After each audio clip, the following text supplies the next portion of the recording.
Welcome back to the Take a Sip podcast. My name is Tito, and unfortunately, this week I am hosting alone. Leche got drowned in work and was unable to join me for this week's recording. And I'm kind of a little sad about that because I have plenty of articles that I think I wanted his genuine responses for. But as always, like I said, the show must go on, and I will do my best to entertain you all this week. As always, what I am sipping on this week is just plain water. Just water. I've been under the weather recently, so just taking vitamins, minerals, medicine, and just water. But besides that, let's get right into the show. The first article I have is actually about, I know a couple weeks ago we mentioned that they were making a game out of the movie of Killer Klowns from Outer Space. And we actually got a couple of details on how this game is going to work. It is a 7 versus 3 gameplay. So 7 survivors and 3 clowns.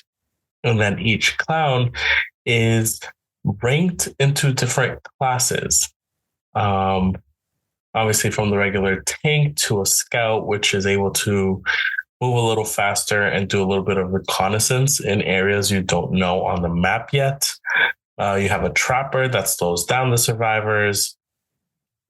Your actual combatant or your warrior class, which deals high damage.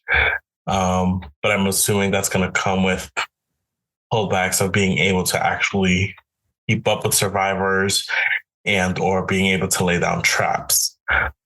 Still not much information on the survivors, which I'm assuming we're going to get further down the line. If it is part of the movie, maybe some characters we know from there. But yeah, I mean, if the game is as detailed as these clowns look, it is going to be terrifying. This is just going to amplify my fear for clowns as it already is. But I mean, it's looking great. And if they keep that atmosphere, I hope it definitely works with keeping up with like Dead by Daylight type of game, or maybe Friday the 13th, which had its own. I know Friday the 13th has its own problems with gameplay and stuff, but it so far it's looking really good. So I'm happy to see how that works. And speaking of maintaining some characters from older things, do you guys, if this might be a little old for some listeners, but there used to be a show called That 70s Show, which brought up a whole bunch of amazing actors that we know today, like Mila Kunis, Ashton Kutcher, and so on and so forth. But even now, apparently they're doing like a reboot type of show on Netflix called That's 90s Show. So we still have Kitty and Red Foreman, the parents that owned the house where like the kids lived in, right? But now because Donna and Eric, I believe, got married and had their daughter, that daughter is now staying with Red and Kitty and meet some friends in the area. And we go back through the whole process of them hanging in the basement, getting into shenanigans, or these teenagers coming into their own like rebellious phase in a way, or whatever they did. But yes, Red and Kitty are still brought back actors. The actors are brought back to reprise their roles in the show. And I'm interested to see how it goes. Especially like what type of comedy they're going to go with. Excuse me.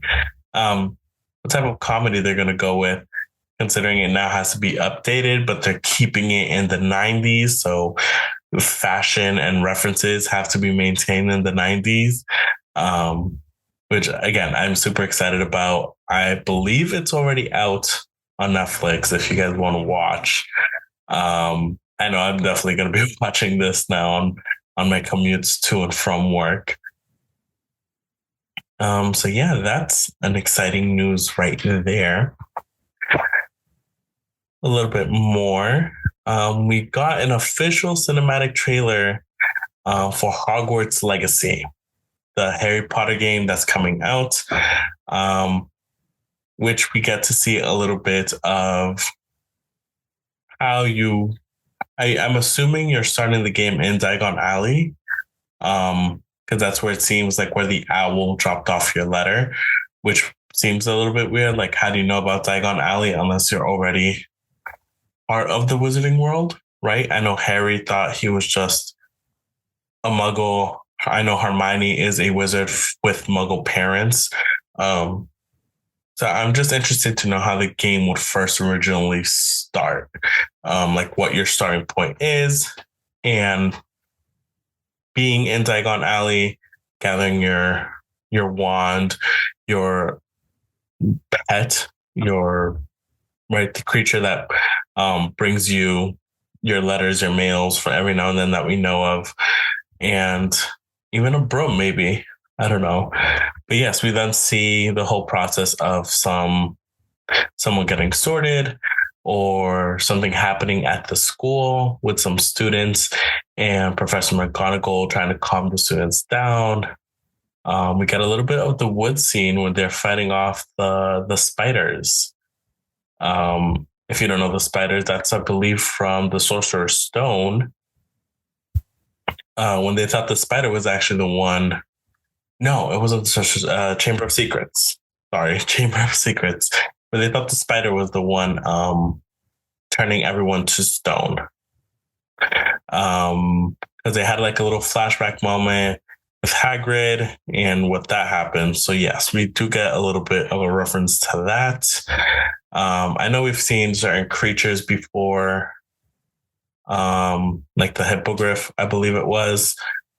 So I don't know. Again, super excited. I think we mentioned before you could take different classes, become more skilled in one than the other, depending on what house you're also in. Depends on what sort of magic you're going to be proficient in.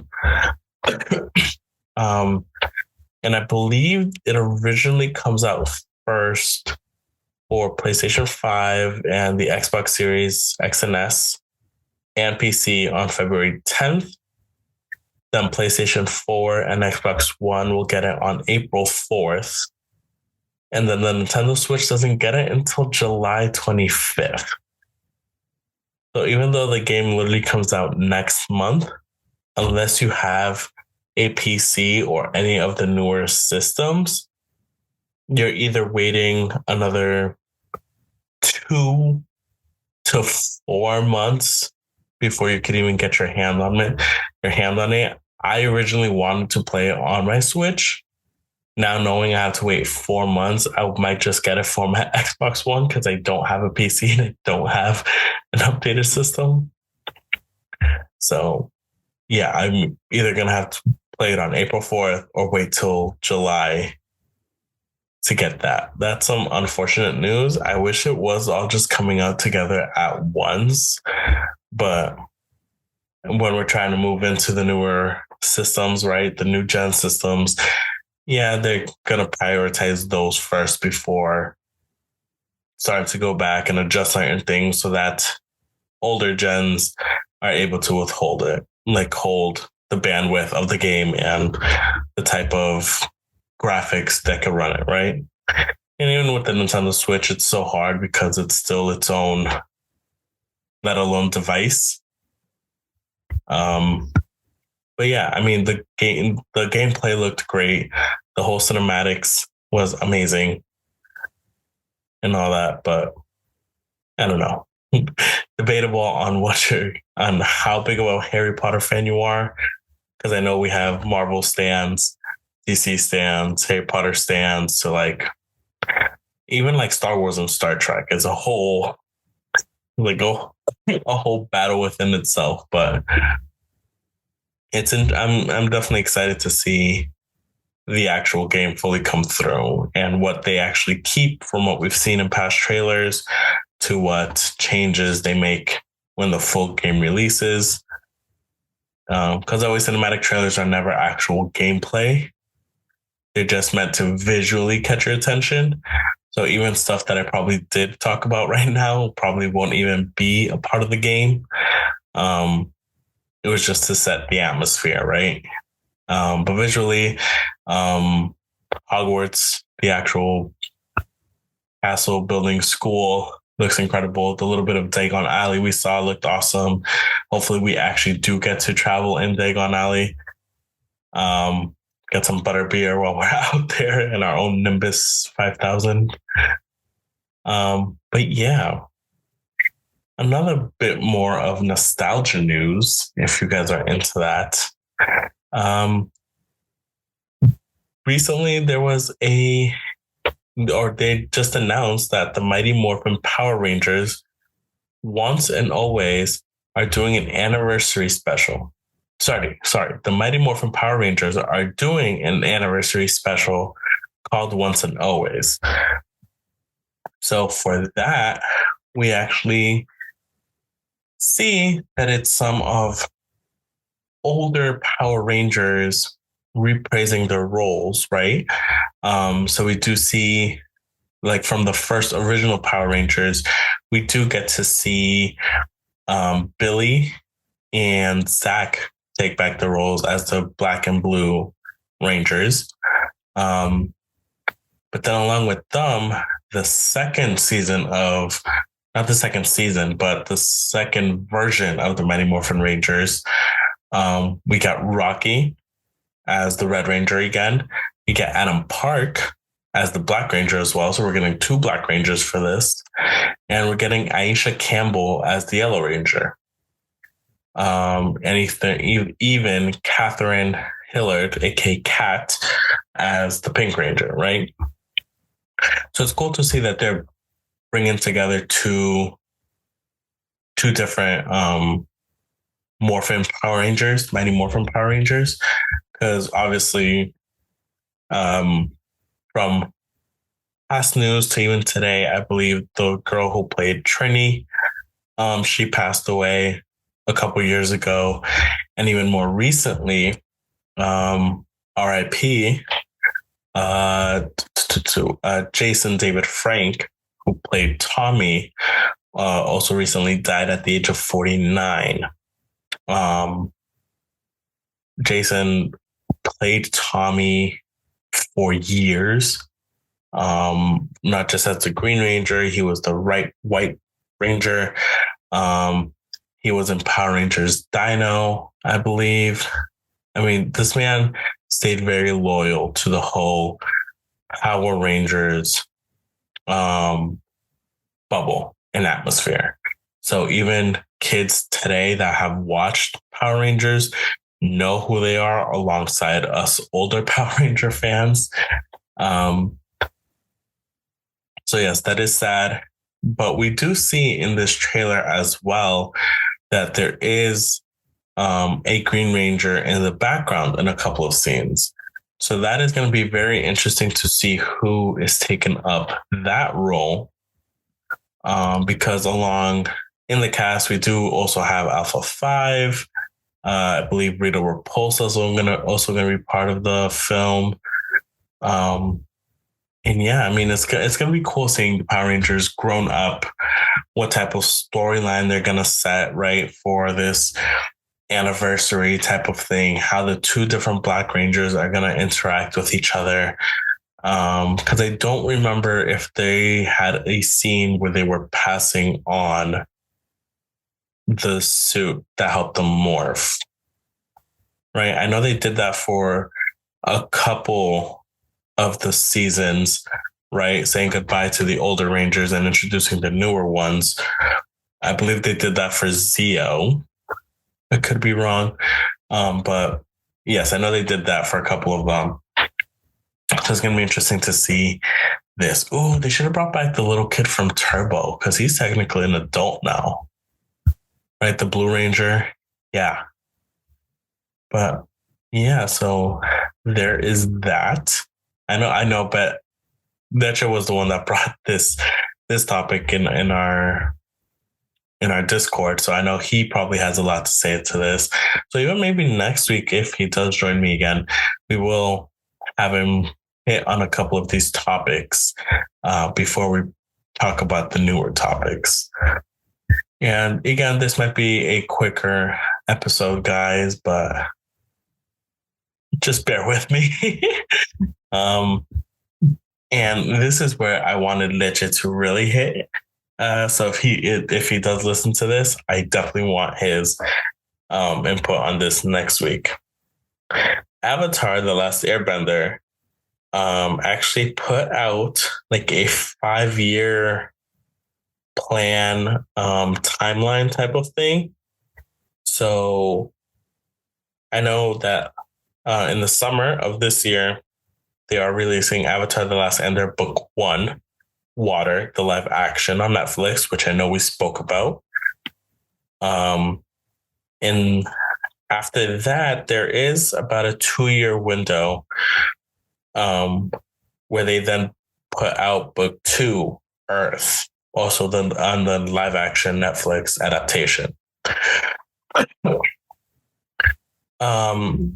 They're set to put in October 10th an adult team Avatar show.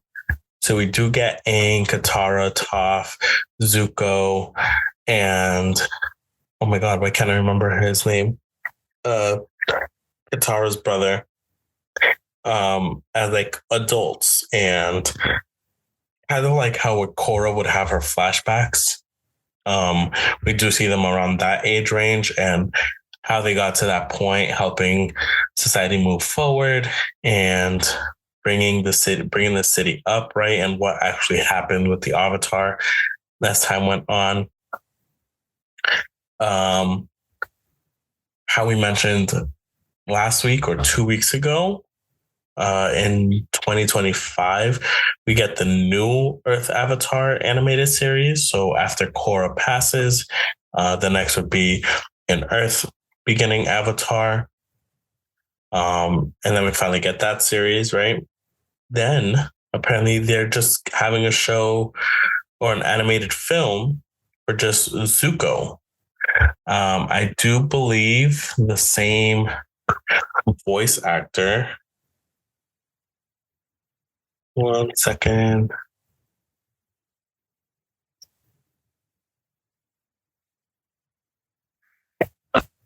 Dante Bosco. I do believe he said he was also reprising his voice acting role for this animated film. Then we get another spin-off apparently in 2026. In 2027, we get Book 3, Fire, for the live action show on Netflix. And then they have another animated film and another animated series around the end of 2027 that doesn't have titles or really plans yet, but they do have more projects in plan. I know how much we've already spoken about Avatar: The Last Airbender, just about like we mentioned it some way, somehow, at least once a week. So this is super exciting news that they have, that it's not dead yet, right? It's still being thought of and it's still being planned out. It's still being worked on. And yeah, I mean, it's The Last Airbender. It's such a great show to watch, even now as an adult. It might have its moments where, yes, it is slow. I understand that. But again, the emotional connection you get with some of these characters and just like the storytelling, it's so great. Even like from Uncle Iroh, right? And Zuko's entire realization and change and his personal awakening, his journey in general, right? Even from Katara and her brother, from going from the South Pole to the North Pole, and dealing with their grandfather, and around a little over halfway, finding their father who left from war and they haven't seen in years, right? Like it's just so great. And then even Toph going from royalty to now sticking around with these technically like um what's the word? They're like running away in the streets with people who are literally being sought after and chased by officers or whatever sort of law is running around in these lands. Like, because even during that time, the Avatar had to stay hidden because they thought he was dead, right? And it did not reincarnate. Um, so yeah, I mean, it's so exciting. I can't wait to see what sort of storytelling, and even from Korra. Korra was great. They modernized it, right? And well, they modernized it a bit. So seeing that what they brought from Aang to Korra and now to whoever this new Earth Avatar is going to be is so exciting. Seeing what type of age that Korra died at, actually, because it depends on how long Korra actually stayed alive, especially with the whole spirit realm now open to her, right? That it's just going to say, how long did she actually survive before she unfortunately passed? Did she live a long, happy life with someone? Did she find someone? Because I know it ended with her kind of being let out as bi, right? Or did she go back to one of the brothers who were two other great characters from comedic relief to having their own awesome fight scenes? Were any new sports kind of created after the sport that they had in Legends of Korra, right? Did anything else come about it besides that tournament style thing? Any new bendings were created after that? Because I know we saw lava bending, metal bending. I believe there was one more. I know lightning was a little bit more common now. It wasn't just Azula and Zuko who were able to do it with Iroh. More firebenders were very known to do it as well.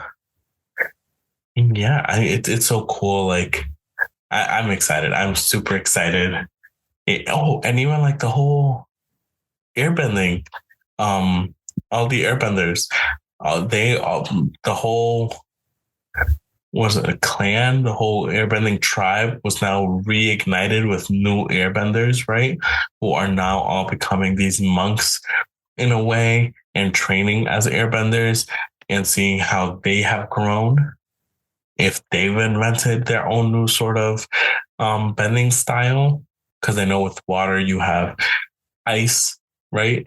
Like you can turn it into ice. There's blood bending associated with that. Then the earthbenders have their metal bending and lava bending. And then firebenders, obviously, they're lightning bending. So seeing any sort of new bending style manipulate with the introduction of a lot new airbenders and what they've been working on, right? Yeah, that's really again, I'm nerding out at this point alone. I probably sound crazy nerding out alone. But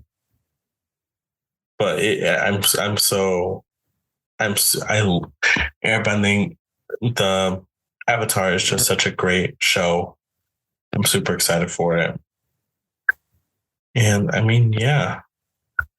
I know, like I said, it's a much shorter episode this week, guys. I do apologize for that.